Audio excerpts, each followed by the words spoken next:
시간이에요. 오늘은 우리가 지난 시간에 배웠던 주나라가 견용족의 침략을 받고 수도를 호경에서 러양이라고 하는 곳으로 급박하게 옮기게 되었다라고 공부를 했었죠. 자, 이 러양으로 옮긴 이 시대부터를 우리가 춘추 전국시대라고 얘기를 하는데, 과연 중국에서 춘추 전국시대는 어떤 특징을 갖고 있었는지 하나하나 살펴보도록 하겠습니다. 자, 그러면 첫 번째, 자, 춘추 전국시대는 말 그대로 주가 수도를 동쪽으로 옮겨갔죠. 우리는 이거를 주의 동천이라고 이야기를 합니다.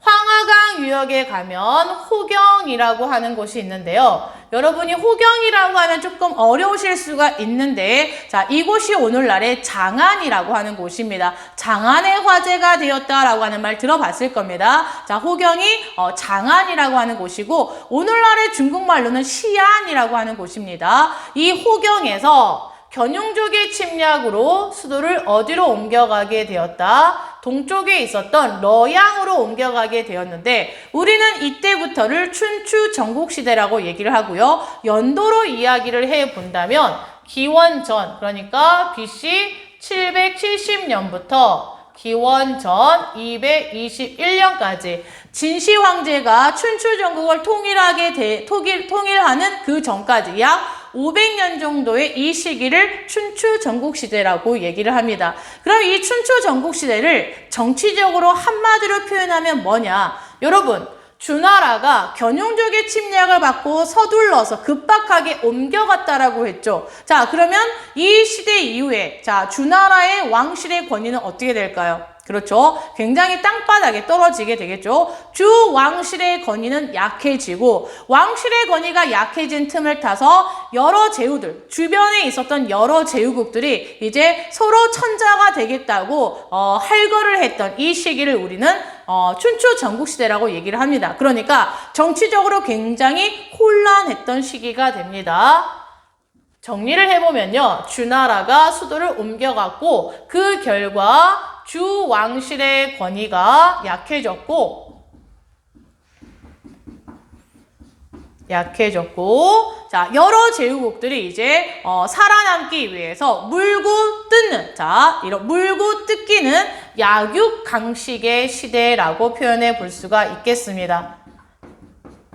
자, 이 춘추 전국시대는 좀 더 구체적으로 이야기하면 춘추시대와 전국시대로 나눌 수가 있는데, 자, 이 춘추시대에는 친구들, 자, 5개의 나라가 할거를 했고요, 대표적으로. 전국시대에는 7개의 나라가 서로 경쟁을 했던 시대입니다. 우리는 이거를 춘추오패라고도 표현을 하고요, 전국칠웅이라고도 표현을 합니다.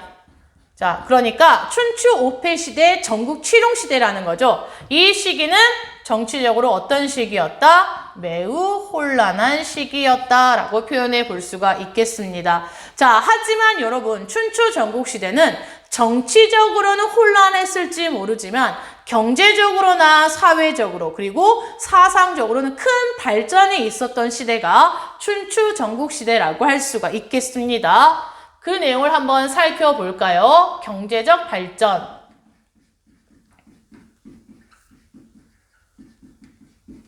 춘추 전국시대는 일단 뭐가 보편화되기 시작하냐면 철기가 보편화됩니다. 철기.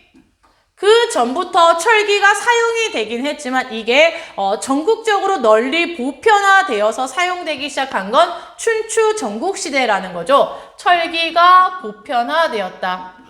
그러면 이 철기가 과연 어디에 사용이 되었느냐? 일단 이 철기를 가지고 이제 사람들은 농기구를 만들기 시작을 합니다. 철제 농기구가 만들어졌다. 그 전까지는, 자, 농기구를 뭘로 만들었습니까? 그렇죠. 돌로 만들었죠. 하지만 이제 철제 농기구가 만들어지게 되고, 또 하나 중요한 내용 중에 하나, 드디어 소가 밭을 갈기 시작합니다. 우경이라고 이야기합니다. 소가 밭을 갈기 시작하면서 어떤 일이 이제 어떤 부분에서 변화가 생기느냐?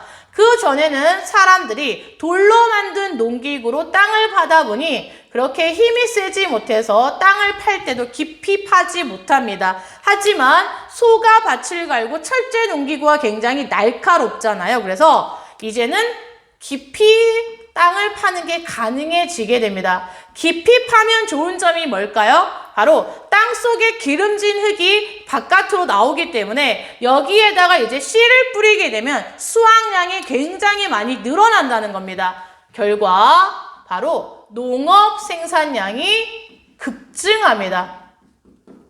자, 그러면 이 농업 생산량이 급증을 하면 이제 사람들은 먹고도 남는, 충분히 먹고도 남는 이 생산량, 수확물을 뭐 하게 될까요?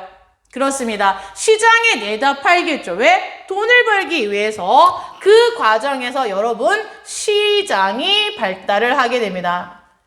시장이 발달하고요. 또 하나 이 시장이라고 하는 것은 아무래도 교통이 좋은 곳에 발달을 하겠죠. 사람들이 많이 모여야 되니까. 그러는 과정에서 이 시장 주변에 이제 사람들이 많이 모여 살게 되면서 이 시장이 더욱 커지게 되면 이게 하나의 도시가 됩니다. 도시가 발달하게 되었다. 그리고 세 번째는 뭘까요? 사람들이 시장에서 물건을 서로 거래하는 과정에서 이제 화폐도 만들어지게 됩니다. 그래서 춘추 전국시대에는 다양한 청동 화폐들도 사용이 됩니다. 다양한 청동 화폐가 등장하게 되었다. 이해 갔습니까? 자, 그럼 이제 두 번째, 철기를 가지고 뭐도 만든다? 무기도 만듭니다. 철제 무기가 만들어졌다. 자, 그러면 철로 무기를 만들면서 나타난 변화는 무엇이냐? 아무래도 굉장히 날카로워집니다. 무기 자체가 날카로워지게 되고 철기라는 건 앞에서 썼던 청동기에 비해서 가격이 싸지기 때문에 대량 생산이 가능해집니다. 그러니까 철제 무기가 대량으로 만들어진다는 얘기는 이제 전투력이 그 전에 비해서 훨씬 향상이 된다는 거죠. 전투력이 향상이 되었고요. 자, 전투력이 향상이 되면서 이제 각 나라들은 서로 뭐 하기 시작했다? 그렇죠. 전쟁을 빈번하게 하기 시작합니다. 전쟁을 많이 했다. 이해 갔습니까? 자, 그래서 경제적인 부분에서 이런 발전이 있었다는 거 꼭 기억을 하고요. 춘추 전국시대에는 경제적인 발전뿐만이 아니라 사상적으로도 큰 발전이 있었던 시기인데요. 우리는 그거를 가리켜서 뭐라고 얘기하냐면 제자백가가 출현했다라고 얘기를 합니다. 자, 친구들, 제자백가라고 하는 게 무슨 말인고 하니? 여러 유능한 선생님과 여러 학파가 출현하게 되었다라는 겁니다.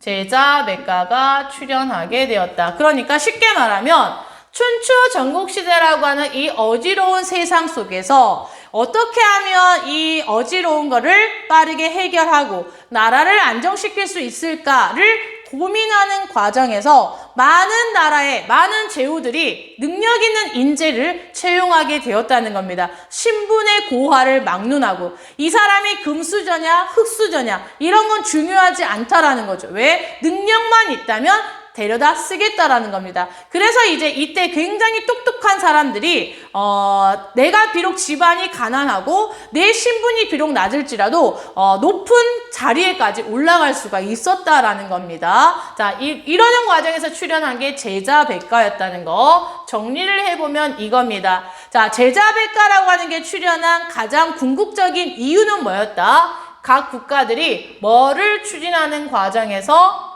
부국 강병을 추진하는 과정에서 신분의 고하를 막론하고 능력 있는 인재를 채용했다라는 거 정리합니다. 자, 그러면 이 춘추전국 시대에 출현했던 대표적인 제자백가 4가지만 정리를 해보겠습니다.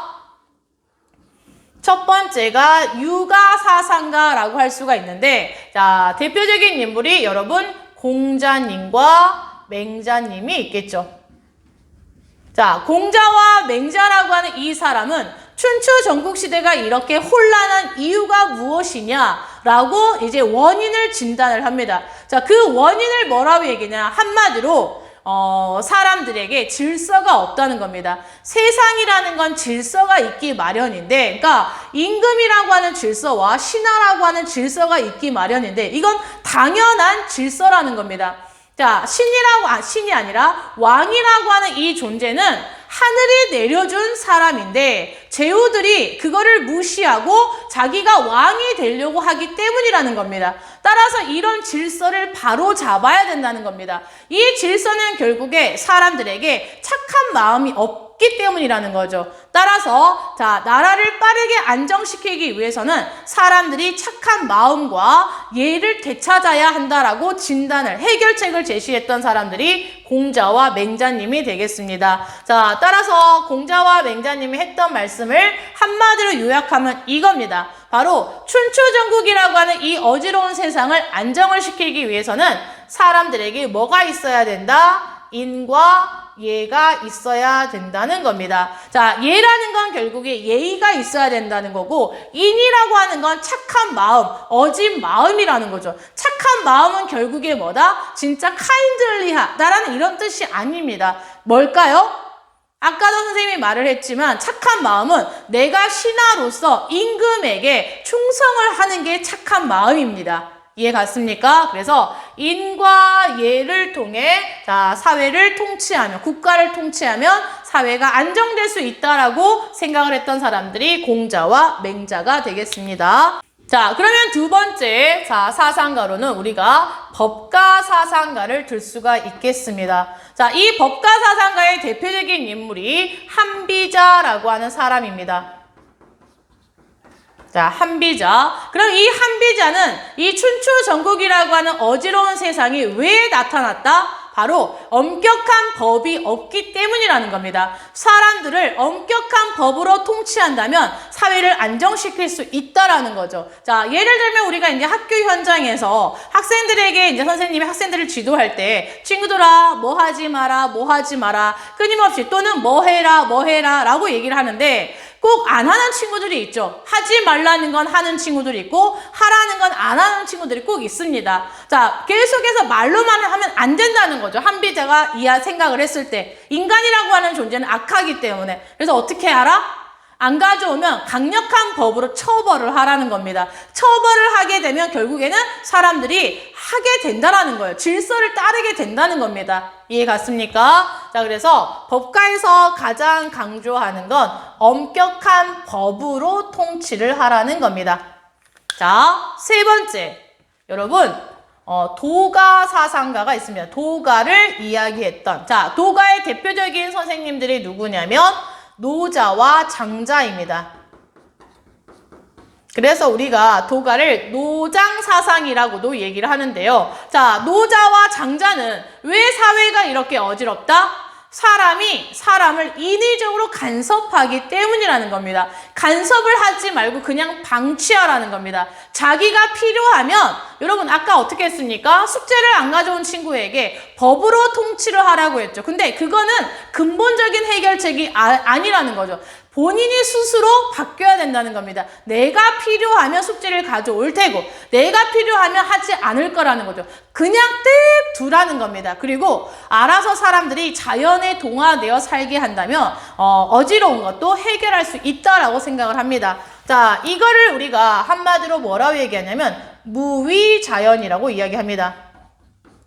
인위적인 제도를 만들지 말고 자연에 동화되어 살게 하라는 겁니다. 무위자연. 마지막 네 번째가 묵가입니다. 자, 묵가라고 하는 건 묵자님께서 말씀하셨죠.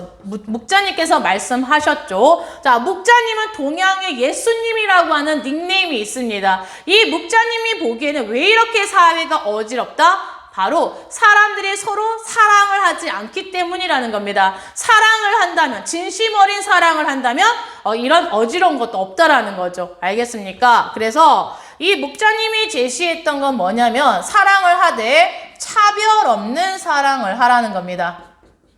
자, 이게 가능할까요? 자, 선생님은 조금 의문이 들기는 합니다. 차별 없는 사랑을 제시했던 묵자님까지. 알겠습니까? 자, 이렇게 해서 오늘 춘추전국시대의 정치, 경제, 사상적인 특징을 함께 정리를 해봤고요. 다음 시간에는 이 춘추 전국이라고 하는 어지러운 세상을 처음으로 통일한 사람이 바로 이제 진나라의 진시 황제가 되죠. 진시 황제에 대해서 함께 공부해 보도록 하겠습니다. 네.